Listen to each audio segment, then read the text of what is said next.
غار کا راستہ بند ہو چکا تھا۔ 3 آدمی اندر پھنسے تھے اور باہر نکلنے کی کوئی امید نظر نہیں آ رہی تھی۔ ایک سفر کے دوران وہ بارش سے بچنے کے لیے ایک غار میں داخل ہوئے، مگر اچانک ایک بڑی چٹان غار کے راستے پر آ گری۔ انہوں نے کہا، آؤ اپنے ان نیک اعمال کے ذریعے اللہ سے دعا کریں جو ہم نے صرف اسی کی رضا کے لیے کیے تھے۔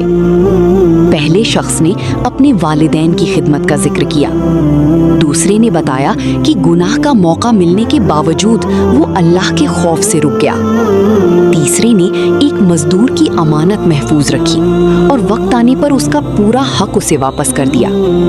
تینوں نے اللہ سے دعا کی اور چٹان آہستہ آہستہ ہٹنے لگی۔ آخر کار راستہ کھل گیا اور وہ تینوں باہر نکل آئے۔